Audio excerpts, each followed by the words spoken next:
Sungguh masa-masa menjelang akhir zaman itu akan terjadi sebagai berikut. 1. Taslimul khaffah. Terjadi gerakan eksklusivisme. Apa Ustaz eksklusivisme itu? Cara pandang yang mengkhususkan sesuatu di semua aspek.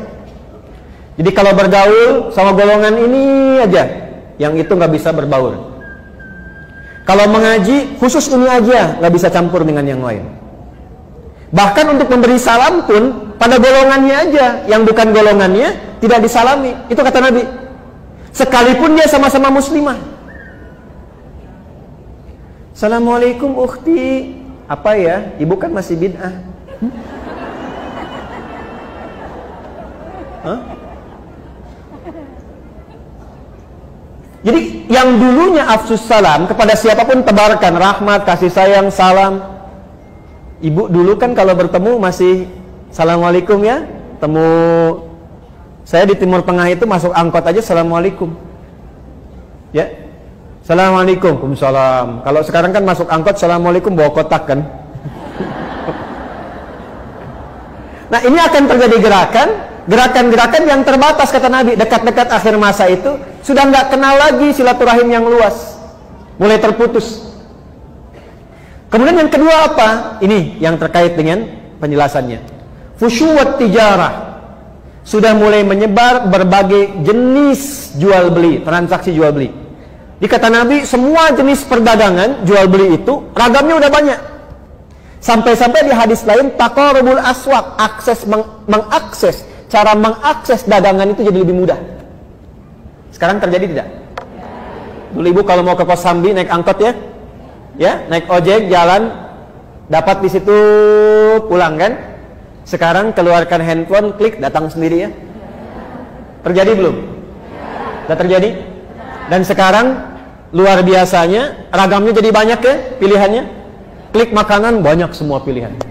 Model jilbab banyak tuh kelihatan. Jadi ibu mau klik apa aja keluar produknya banyak kan?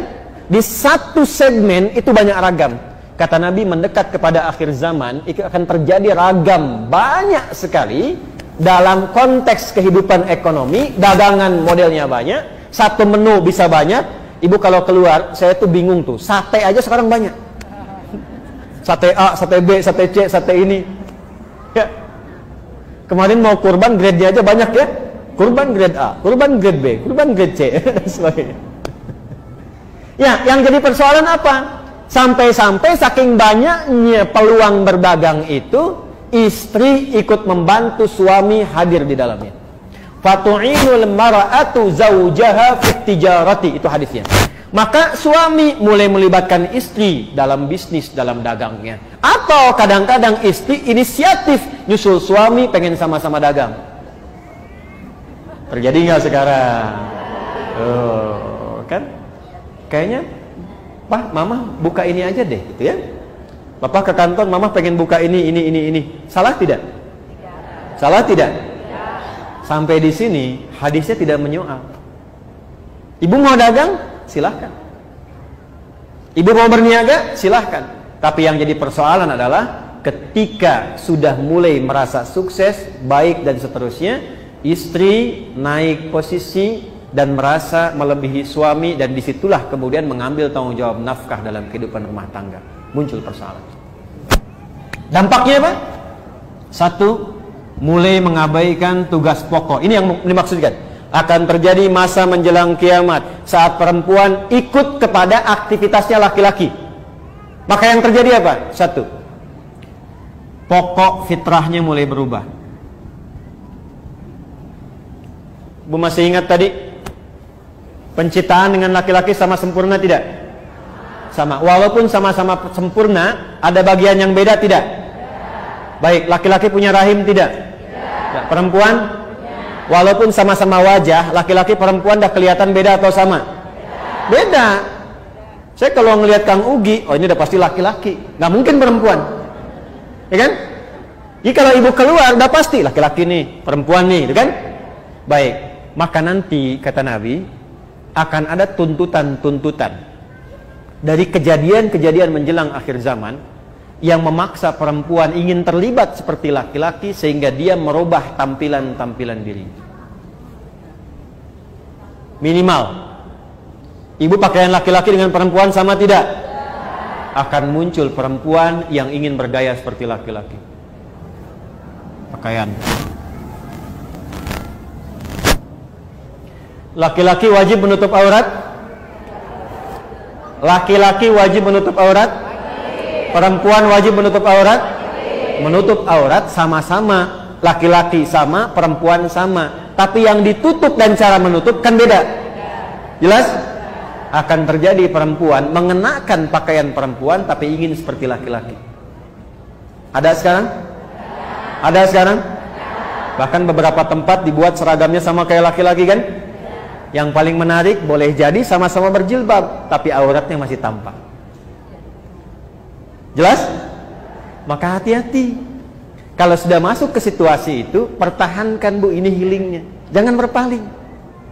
Sebab ketika diikuti itu, berpaling dari ketentuan Allah, yang terjadi nanti akan marak apa? Karena pakaian sudah berubah. Awas, hati-hati. Aurat yang ditutup terbuka. Aurat itu kan kalau sudah terbuka, memancing ya perilaku-perilaku yang tadinya tidak terjadi bisa hadir. Konsekuensinya apa? Zina. Jadi makin marah. Zina. Tuh. Jadi makin marah. Makanya ibu sering baca kan, tanda-tanda menjelang mendekat ke kiamat banyak zina tersebar kan. Nah pengantarnya itu dari situ awalnya. Laki-lakinya begini, perempuannya ikut berpaling. Tidak dilarang kalau ingin beraktivitas, ikut bekerja misalnya, atau menyalurkan hobi. Tapi ketika merubah tampilan fitrah, itu yang jadi persoalan. Maka coba perhatikan. Kalau berdandan, berpakaian dan sebagainya, jaga. Jangan sampai terlibat pada suasana yang sempat di warning oleh Nabi SAW. Jelas sampai sini? Model. Ini saya bicara dalam konteks iman ya, dalam konteks umat Islam ya. Kalau di luar yang tidak beriman, gak akan kepikiran ini Bu. Gak akan kepikiran. Makanya kalau ibu ke barat, di Amerika, di Eropa, kan, agama itu dianggapnya biasa seperti budaya. Makanya nggak ada pikiran tentang agama. Jadi bagi mereka karena nggak belajar tentang nilai agama seperti kita yang pelajari dalam konteks keislaman, mau pakaian apa saja silahkan, yang penting terhormat dalam budayanya. Jadi mau kelihatan auratnya juga bagi mereka yang penting terhormat dalam budaya mereka. Ya, mau pakai pakaian minimalis juga dalam budaya mereka karena nggak ada konsep ini. Bagi insan beriman, perempuan yang beriman, cara pandangnya berbeda. Jadi kalau ada budaya misalnya di barat dibawa, ya dalam konteks bisnis sah-sah saja. Tapi dalam konteks kita beribadah sebagai seorang perempuan muslimah, perempuan mukminah yang beriman, boleh nggak mengadopsi itu? Boleh nggak mengenakan pakaian yang serupa? Ketika itu dilarang atau berpaling, dalam bahasa judulnya ibu, berpaling dari situ, maka yang terjadi pasti persoalan. Saya cuma sarankan saja, selesaikan persoalan itu sebelum pulang menuju Allah Subhanahu wa ta'ala.